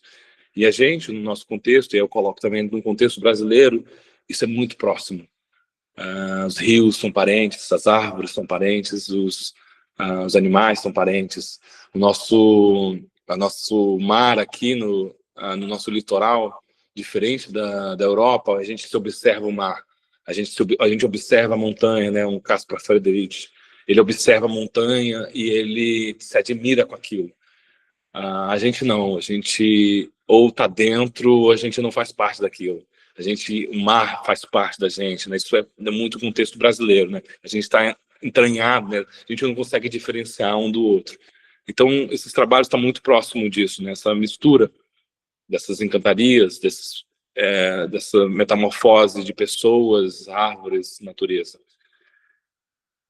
Algumas das vistas dessa primeira exposição. Então e nessa exposição tinha essa mistura, né, desse contexto de rio, de ribeirinhos, ao mesmo tempo dessa imagem avermelhada, quase como se fosse também um sonho, junto com essas figuras muito reais, essas misturas de retratos. Então aqui Paulo Paulino Guajajara, Zé Cláudio Maria, deixa eu ver se aqui Zé Cláudio Maria. São um casal de castanheiros muito importantes, assim, da preservação ambiental. Eles, no caso, são no formato de castanheiras, assim, pois eles tinham uma reserva florestal no local onde eles moravam e eles cuidavam de uma castanheira de 600 anos, sabe? De uma árvore enorme, gigantesca, que já existia antes de qualquer árvore que existia naquele contexto. E acabei fazendo também Maria do Espírito Santo, com uma cutia. Aqui tem os dois, e a cutia como sendo esse animal muito importante dentro dessa disseminação da castanheira. É um animal que é um dos poucos animais que consegue abrir o ouriço da castanha do Pará. É uma espécie de coquinho, ela tem dente forte para isso. E aí ela vai plantando, na verdade, ela vai pegando a castanha e vai enterrando essas castanhas para comer depois. Só que diz a lenda sobre esse animal, ele só consegue enterrar até o número 7, assim, só consegue lembrar onde ele enterrou até a 7ª castanha. Depois disso ele vai esquecendo. Então é um animal muito importante para a disseminação dessas plantas. Então eu acabo juntando essas histórias, essas questões ambientais, desses retratos, esse contexto muito específico também deles, com a pintura, para lidar como fazer um retrato de uma pessoa, de um defensor, de um ativista ambiental dessa história que foi silenciada, pois eles atuavam como eles denunciavam grileiros, né? Grileiros são pessoas que ocupam um lugar, forjam uma região florestal, forjam uma papelada como se aquilo ali fosse deles e acabam desmatando. E eles faziam muito parte de contexto, uma militância de defesa dessa região. Paulo Paulino Guajajara, um indígena que tinha um grupo de guardiões armados em defesa da região, agora eu vou esquecer o nome da região dele, mas é na região do Maranhão. Esqueci agora. E aí acabou sendo morto por caçadores dentro do embate. Então são pessoas também que já atuam na defesa da floresta. Ariuru Euauau, um indígena de Rondônia. Para mim é muito importante, dentro desses trabalhos, contar a história dessas pessoas. Então eu sempre dou algum jeito de trazer isso para a pintura também. Não é uma pintura onde você vai olhar uma pintura e ver a pincelada, ver como é feito esse rosto, esse olho, essas folhagens. É um retrato dessa pessoa, como um retrato de um rei, um retrato de que você sabe Dom Luiz Felipe, Napoleão Bonaparte, você sabe quem que é, e você tem a imagem do Napoleão ali. Essa pintura é um artifício importante, você juntar retratos para a história, né? Então, contar a história dessas pessoas, e aqui no caso Ari, indígena que cuidava muito do monitoramento das terras de Rondônia, o Euauau, no interior de Rondônia, e era uma pessoa que estava monitorando via satélite a demarcação devastamento de árvore, mais uma vista da exposição. Aqui é Dilma do Espírito Santo, Dilma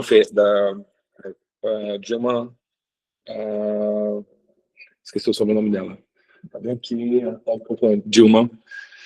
E ela é do MAB, do Movimento dos Atingidos por Barragem. Ela tinha um papel importante dentro da atuação das pessoas que foram atingidas por barragens que foram construídas próximo de rios. Na atuação disso, também acabou sendo assassinada. Ali, uma vista da exposição, Bruno Pereira, alguns trabalhos menores. E aí, no ano passado, no início do ano passado, acabei também desenvolvendo mais essa exposição. Essa aqui foi minha primeira exposição em Portugal. Já estava fazendo isso já há algum tempo, esses trabalhos. E essa aqui foi onde eu nasci, Passa um Rio. É um título baseado numa música que eu vi a Bethânia cantando, e eu achei muito simbólico, tanto num contexto lá da cidade do Porto, onde eu estava fazendo essa exposição, que passa também um rio que é muito usado por questões comerciais, tráfico de comércio mesmo ali. E nesse sentido também meio lírico, onde eu nasci, passa um rio como um local de onde você vem, um local de dentro de você nasce um rio. Então, relacionando também essas questões dos ribeirinhos com esses ativistas. Aqui, não sei se eu vou colocar aqui depois Chico Mendes, uma figura mais conhecida internacionalmente, muito importante do Acre, seringueiro.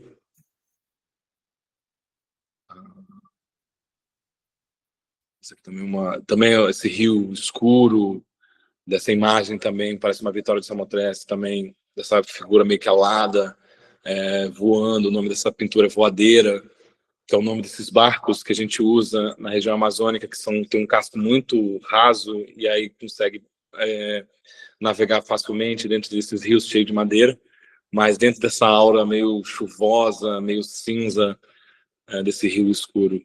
Uhum. Também uma referência que eu penso muito, essas frutas na frente desse barco, a Anita Malfatti também, tem uma pintura da Anita Malfatti, de uma moça, então tem essas pequenas citações também, dentro de um outro contexto. Esse aqui, Adelino Ramos, é uma figura importante também de Rondônia, que sobrevivente de massacre de Curumbiara, um massacre horrível que aconteceu no sul de Rondônia. Sobreviveu, era uma das lideranças, ficou escondido durante muito tempo, mas ao mesmo tempo foi para o norte de Rondônia, continuou denunciando os grileiros e acabou sendo denunciado. Aqui uma pintura. Você sendo denunciado, você falou?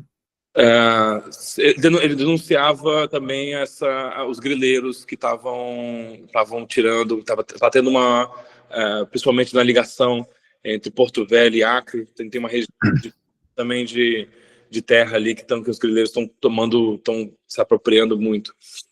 Entendi, mas ele foi assassinado ou não? Também foi. Todas as pessoas dessa série, Povos Amazônicos que não morrem, passaram por isso. Sim, sim.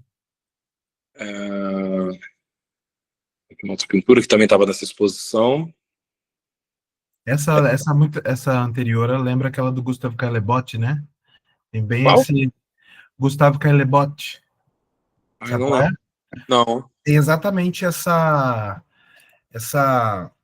esse ângulo, assim, né? Bota aí, escreve aí. Sim, eu sei qual que é. Sabe?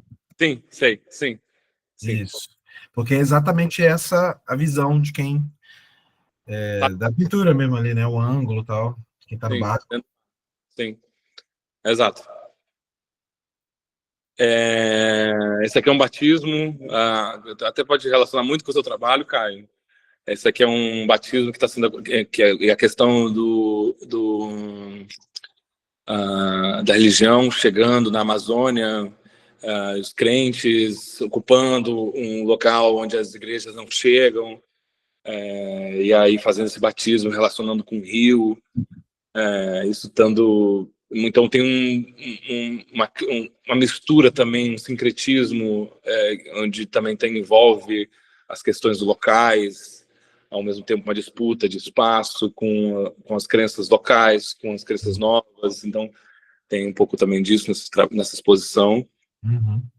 E aí no segundo semestre, essa exposição no Porto foi no primeiro semestre. Eu no segundo semestre participei da residência da Bolsa Pampulha, que é um prêmio de residência importante que tem ali, que já tem alguns anos, assim. Ela foi fundada pelo Adriano Pedrosa, e vem desenvolvendo, acho que eu fiz parte da 9ª edição da Pampulha, mas ela funciona já há 20 anos, né? Porque ela é de ano sim, ano não. E aí, assim, foi uma experiência importante, assim, para eu poder estar ali desenvolvendo esses trabalhos em Belo Horizonte, onde pude desenvolver algumas coisas, assim. Esse período de residência foi um período muito atípico, assim, porque eu, ao mesmo tempo, estava em Marabá, junto com a Romaria dos Povos da Floresta, em Rondônia, entrando na região de Seringal, fazendo alguns trabalhos com seringueiros da região. Uhum. E aí, ao mesmo tempo, tendo um espaço, podendo pensar o trabalho em outras escalas, tendo esse financiamento, essa bolsa, que é algo muito importante, né, que a gente tem, é muito instável a questão de financiamento no Brasil, das bolsas, de fomento de editais. Você acaba entrando em espaços independentes, né, e galerias comerciais. Então, hoje em dia, existem poucos espaços com bolsa, poucos financiamentos estatais. A Bolsa Pampulha é uma que resiste a isso, é ligada à prefeitura. Uhum. Foi muito importante para mim poder fazer essa residência e poder pensar o trabalho numa outra escala. Realmente esse grande, onde eu já vinha querendo, tendo um desejo de colocar essas figuras não como individuais, que ao mesmo tempo é importante para mim contar e falar especificamente dessas pessoas, mas pensar também que essas pessoas não vão colocar isso em coletivo, fazendo uma pintura monumental, assim, fazendo uma pintura numa escala histórica, de pintura histórica, né? Então, ela é grande, tem quase 3 metros, 2,50 por 2,80. Então você se relaciona de uma maneira, você olha para essa pintura de uma maneira para cima, né? Então por que colocar isso?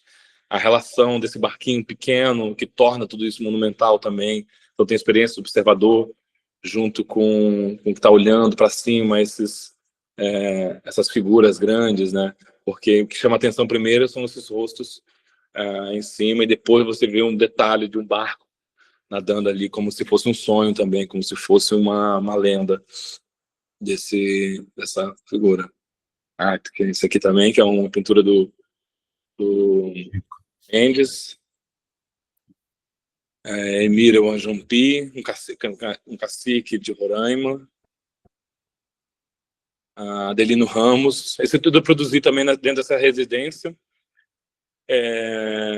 E aí aqui, nesses trabalhos, ao longo dessas exposições que eu fiz, mostrando essa série de trabalhos, eu nunca conseguia falar especificamente sobre esses trabalhos. Sempre era uma situação delicada, meio frustrante, porque nas exposições, principalmente com exposição comercial, se ocultava o texto que falava dessas pessoas.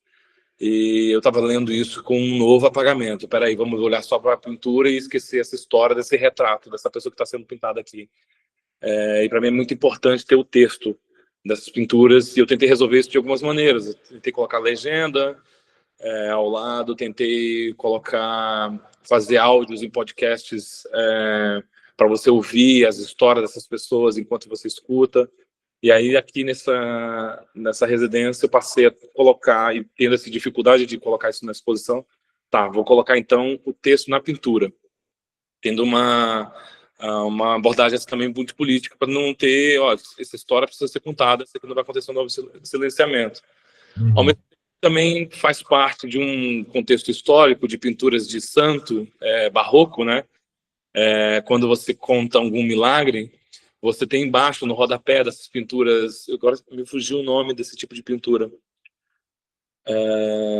Enfim, você tem um rodapé contando o milagre que está sendo contado ali, dentro dessa pintura que está acontecendo. Então também tem essa referência nessas pinturas assim, para tentar resolver esse problema dessa história que precisa ser contada. Sim. Aqui é a pintura de frente, a imagem está um pouco estourada aqui, na minha tela aqui, não sei se está bom aí. Então, para a gente ver essa relação dessas pessoas, contando cada uma é de uma região diferente, de funções e papéis diferentes dentro da floresta, indígenas, castanheiros, ribeirinhos, seringueiros, junto durante a Bolsa Pampulha, eu também tive a oportunidade de pensar, de fazer uma palestra junto com a Ailton Krenak no CCBB também, e foi muito especificamente pensar sobre um movimento do década de 80 de união entre seringueiros e indígenas, que essa união nem sempre foi juntas, nem sempre foi uma relação pacífica. Esses seringueiros, que geralmente eram nordestinos, que foram da década de 40 para a Amazônia, entrou muito em conflito com os indígenas. Durante a década de 80, a liderança de Chico Mendes e Ailton Krenak, eles fizeram um fórum que se chama União dos Povos da Floresta. Nessa união de pensamentos, nessa união de luta, e conseguiram articular isso, né? Articular essas diferenças, esses diferentes povos que estavam ali naquela região e unir nessa briga dessa demarcação de território. Foi a partir daí que começou a se pensar o território sob a perspectiva de quem vive lá, dos povos originários, indígenas, ribeirinhos, quilombolas. Foi a partir desse movimento que começou a se pensar em leis e estratégias de demarcação de território. Antes disso, tinha muitos os sertanistas, né? O Marechal Rondon era um sertanista, teve Irmãos Vilas Boas, que eram pessoas, antropólogos ou pessoas ligadas ao Estado, que chegavam lá e davam uma certa interpretação do que seria o interesse indígena. A partir desse movimento, essa união do Chico Mendes e Ailton Krenak, isso passa a mudar e passam a ser mais autônomos. Uhum. E essa figura que é essas duas pessoas, Ailton Krenak e o Chico Mendes. E aí, meio para finalizar, nessa exposição que eu estou agora, que inaugurou nesse sábado, e eu pude pela primeira vez expor aqui no Rio. Foi a primeira exposição nessa cidade que eu moro já há 14 anos. Eu acabo expondo muito pouco aqui. E eu pude fazer a primeira individual aqui também, cedido por esse espaço que é maravilhoso, o Tropo Galpão, que fica na região da Glória. É um espaço também de muita resistência. Existe hoje em dia poucos espaços independentes nessa cidade, que passou também por altos e baixos economicamente. É um espaço assim, de muito autoral, muita experimentação, e isso eu pude trazer esse trabalho aqui. Dentro de um contexto que está acontecendo a COP30, essa exposição não está ligada à COP30, mas a gente está dentro de um contexto onde as pessoas estão pensando nisso, então está tendo outras exposições aqui paralelas de um fotógrafo amazonense aqui junto comigo, e um produtor de vídeo também, que também está em vídeo arte, que também tem assuntos que tocam. E aí eu pude finalmente fazer uma exposição onde eu pude reunir esses trabalhos. Eu acabei guardando eles, participava dessas exposições e voltava para mim. Era uma escolha assim, não colocar isso no mercado, ter o devido mostrar esses trabalhos, essas pessoas. Aqui no caso é uma pintura coletiva, mas pensar nessa exposição coletivamente, trazer todas essas figuras de uma forma coletiva, eu acho que é importante. Quando eu trago referências de artistas aqui que eu estou pensando, a gente não chega aqui sozinho, as coisas não são dadas para a gente precisa buscar elas, e nessa busca a gente tem ajuda também. Então é importante estar coletivo. Quem fez a curadoria dessa exposição foi a Sandra Benites, uma curadora indígena que hoje está ligada à Funarte, na direção de artes plásticas da Funarte. Ela já vem acompanhando o meu trabalho já faz um tempo, assim, um pouco mais de um ano, e ajuda a pensar um pouco esses trabalhos. Também no dia da abertura, eu convidei um amigo meu, ribeirinho de Rondônia, que a gente vem pensando o trabalho há muito tempo também. A gente tem muitos pontos em comum, ele na poesia dele, na performance, eu no meu trabalho, nesse contexto. Ele cita, tem poemas de algumas pessoas de Rondônia, de algumas pinturas que eu fiz. Então, Ari, tem uma poesia sobre o Ari também. Eu acabei pegando um dos poemas dele, que se chama Raiz, e um trecho desse poema é A Gente que Chama o Vento. Eu acabei colocando o nome da exposição, Gente que Chama o Vento, baseado nesse poema, como sendo o vento como algo espiritual, algo com personalidade, algo como um personagem, algo como uma entidade, um espírito. Essas pessoas que chamam o vento, né? Claro que tem uma referência também a Dorival Caymmi, da música O Vento. Essas coisas estão também em contexto. Então, nessas pessoas, espíritos dessas árvores que balançam, sentindo o vento, esse fenômeno invisível que a gente sente na pele, isso acho que foi muito feliz poder trazer essas pessoas todas e reunir aqui no Trope Galpão. Essa é a primeira tela que abre a exposição, ela é um pouquinho fora, foi uma da penúltima a ser feita nessa exposição, e que ela ilustra, ela fala sobre essa igreja de Santo Antônio, que eu vi, essa memória que eu tenho de infância, dessa igreja, primeira construção católica no meio da floresta amazônica, e com essas árvores gigantes emoldurando ela, tornando essa igreja pequenininha. E foi uma conversa que eu tive com Sandra, na primeira visita que ela teve no meu ateliê, conhecendo esses trabalhos, ela reconhecendo alguns parentes, e ela falando: você precisa pintar também essa igreja, é importante trazer isso também. Eu estava guardando pintar, e aí para essa exposição achei que foi fundamental, já que era uma exposição unindo e trazendo todas essas figuras, todos esses guardiões, trazer a igrejinha, que é a primeira construção católica da região, onde começa essa questão colonial. Durante a conversa com ela, até veio uma pintura também inaugural do... Alguém lembra o nome dele? Eu me esqueci o nome desse artista. É um artista... No Brasil? Peraí, deixa eu lembrar também, não lembro. Artista da Costa? Não é da Costa, não. Enfim, é uma pintura como se fosse uma pintura inaugural do que a gente... Vitor Meirelles? Como? Vitor Meirelles. Vitor Meirelles. Vitor Meirelles. É uma pintura como também se fosse uma pintura inaugural de um Brasil, né, de um surgimento de Brasil, desse país, de uma pintura muito romantizada, dessa ideia indigenista, onde brancos, indígenas, negros estão todos em volta de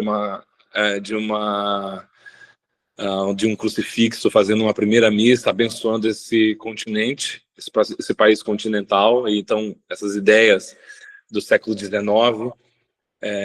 isso só veio depois, né? Essa relação veio com a conversa com a Sandra, né? Depois de ter visto essa pintura. E na minha pintura não tem esse contexto romantizado dessa união desses povos, mas de conflito mesmo, dessa colonização dessa região, e acabando, de uma certa maneira, unindo forças de outra maneira, né? A terra sendo como se unificador pela disputa de espaço. Algumas das vistas da exposição, então dá para ver, estou aqui na exposição, dá para ver aqui um pouco esse contexto, essa exposição aqui. Esses trabalhos juntos. Então, Bruno Pereira, Zé do Lago, um ambientalista que cuidava de tartarugas, Dilma, Adelino Ramos, aqui é o Zé do Lago, Nissinha, uma pessoa também cantadora, com esses familiares de Nissinha, Ribeirinha, com seus familiares também, a família dela vem de seringueiros, então tem também uma relação da maneira como ela é representada com a família dela, com uma pessoa que sobrevivia da caça do peixe, da pesca do peixe, né? E essa foi a última pintura da exposição, que eu venho, essa pintura, muito essa mistura entre essa associação entre retrato e a paisagem, essa falta de limite entre retrato e paisagem, e aqui eu começo a pensar também que seria um limite entre algo abstrato, que você não consegue definir muito bem a figuração das coisas, e a figuração, né? O limite do corpo, do indivíduo, do outro, e começa a separar ainda só por esse olho que está junto e misturado aqui. É um pouco dos trabalhos que eu venho desenvolvendo nos últimos anos. Queria agradecer por essa conversa. Eu acho que também a gente pode partir para dúvidas, se tiverem alguma dúvida. do que dos trabalhos, de como isso está sendo feito. Tá aberto para pergunta, pessoal. Para quem quiser, por favor, fique à vontade, abra o microfone, câmera, se sentir à vontade, por favor. Só enquanto o pessoal se prepara aí, fala até quando mesmo fica a exposição? A exposição ela está aberta até dia 18 de dezembro, então ela fica um pouco mais de um mês aí. Aqui no espaço do Tropical Pão funciona de quarta a sábado, do meio-dia às 18 horas. Meio-dia, Jesus. Seria legal, quem quiser conhecer a exposição, ver ao vivo essas pinturas. Vai ter alguma conversa aí num dia? Vocês estão querendo combinar isso? Eu não estou planejando ainda isso, não. Tem que ver, sentir como é que vai ser ao dia, como é que vai ser os interesses. Mas eu acho que pode também combinar com as pessoas de vir aqui, perto de onde eu moro. Então dá para combinar de vir na exposição.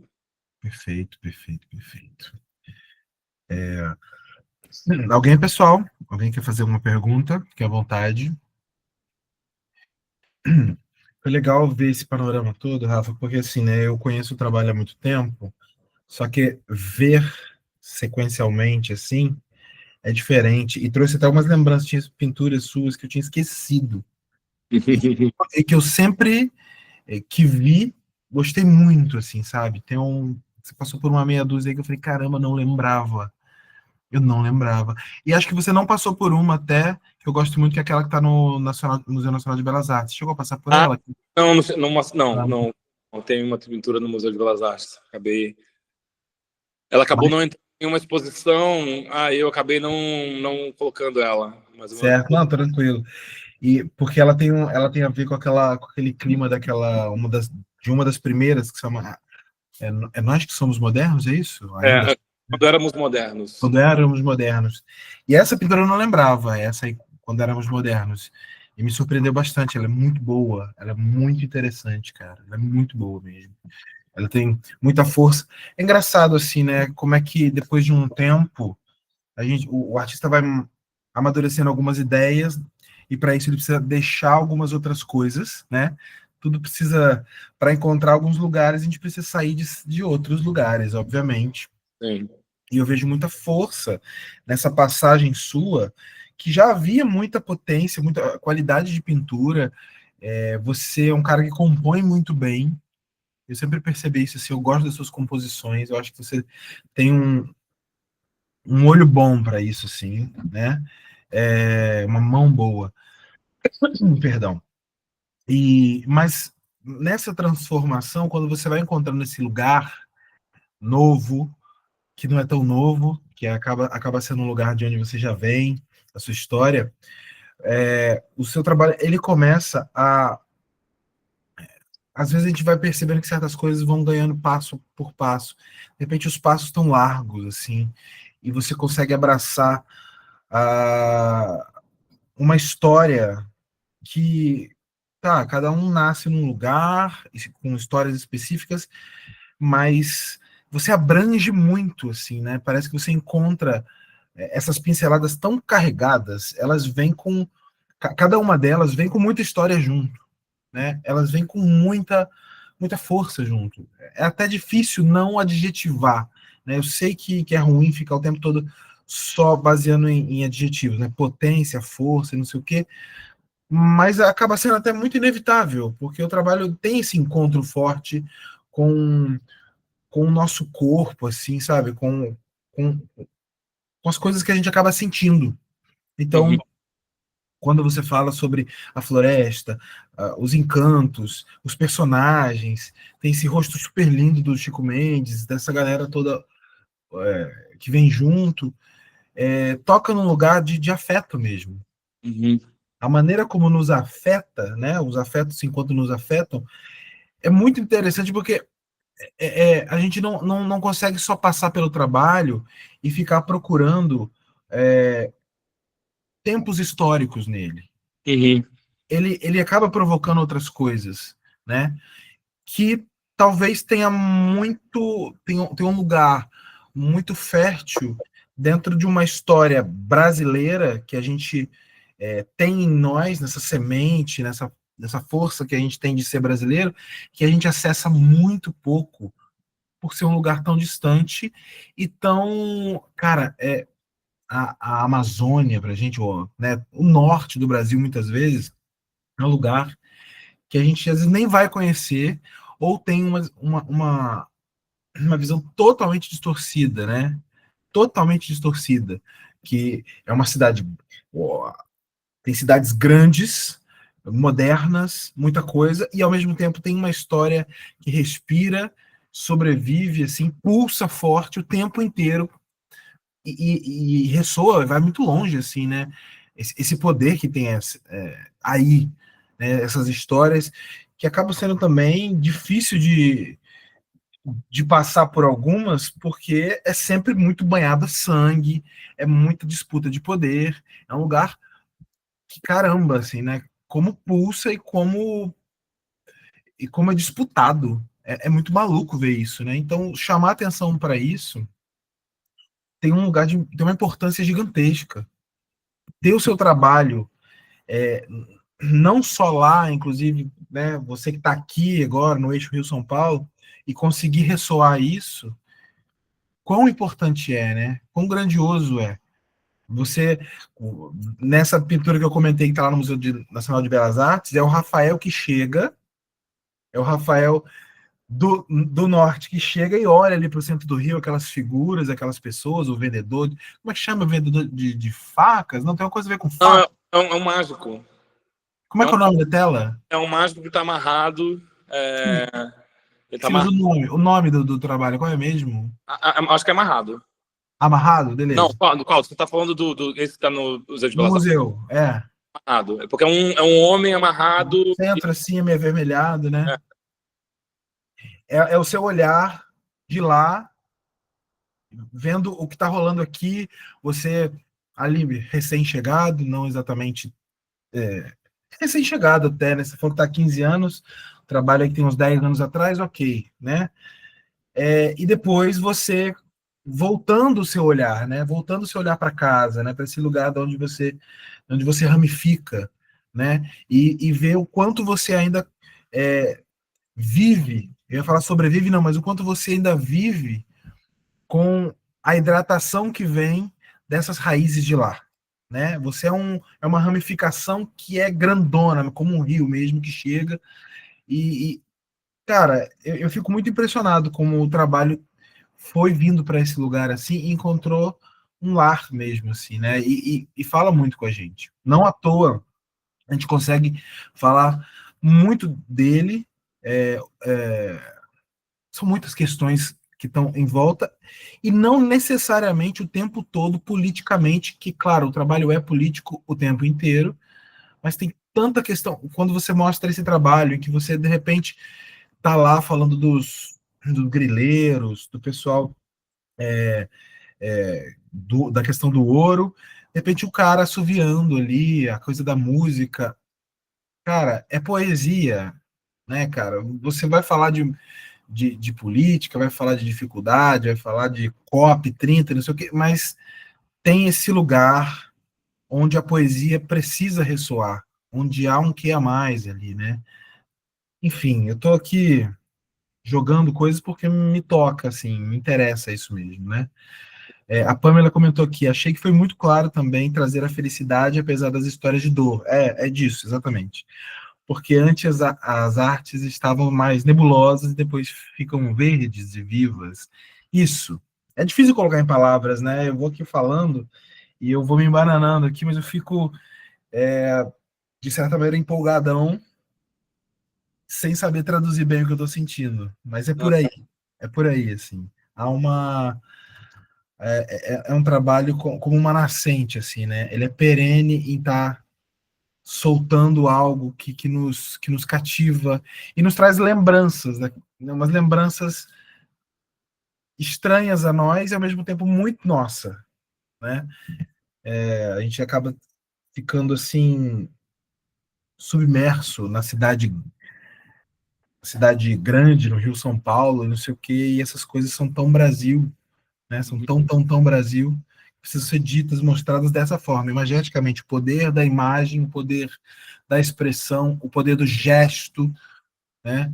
O poder, a grandiosidade de trabalhos que não necessariamente precisam ser de dimensões grandes, né? Trabalhos às vezes pequenos, 50 centímetros, etc., e outros tão potentes também sendo gigantes. Enfim, fico muito, muito cativado com o seu trabalho, não só pelo de agora, como sempre fui, né? E fico muito tocado por ele, inclusive. Enfim, eu não quero alongar mais, não posso agora no momento também, tem que ver a criançada aqui em casa, mas eu fico muito agradecido, não só por você ter topado o convite, também por todo mundo que ficou aí, tivemos um pico aí de quase 30 pessoas, maravilhoso mesmo, eu estou contente de ter finalmente promovido esse papo. Ah, que ótimo. Manda o seu recadinho aí, o seu beijo para nós, e a gente vai encerrando. Olha, cara, foi um prazer enorme realmente estar aqui. No início, quando eu estava começando a pensar assim, putz, como que eu vou falar isso? Como é que eu vou organizar? É uma história, às vezes, que pode ser confusa, colocar o que não colocar. Fui montando isso para apresentar aqui, me ajudou muito mesmo. Foi assim, te ajuda pessoal para assentar algumas coisas. Já acompanho o projeto já há alguns anos, da pandemia. A gente, com essa possibilidade, criou essa nova possibilidade de falar de lugares diferentes, né, e fazer zooms e lives, que hoje está um pouco mais enfraquecido, mas isso que você faz, de colocar isso em plataforma, e quase que montar uma pequena uma biblioteca, né, de artistas que estão fazendo e trabalhando hoje no Brasil. Isso é importantíssimo, a gente não deixar, porque também a gente passa por essas questões de financiamento também na arte, né, de artistas que acabam sendo esquecidos, você acaba levantando a sociedade, ou seja lá o que for, vai levantando alguns, silenciando outros. Então, esse tipo de registro mantém algumas coisas, assim, alguns nomes, algumas pesquisas, algumas paixões, alguns desejos. Muito obrigado mesmo, obrigado por todo mundo que estava aqui, que estava escutando. Obrigado, me quero agradecer por cada um que está aqui. Maravilha. Parabéns, Rafa, Nós que adorei. agradecemos. Muito Parabéns, bom. parabéns. De verdade. Parabéns. Parabéns. Bom, para quem fica, apoie o Transversalidades de qualquer maneira. Se for pelo Pix, você vai encontrar aí na descrição do vídeo, no Instagram, etc. E se inscreva no canal, por favor. Compartilhe com as pessoas que você sabe que vai gostar de um papo como esse maravilhoso, tá bom?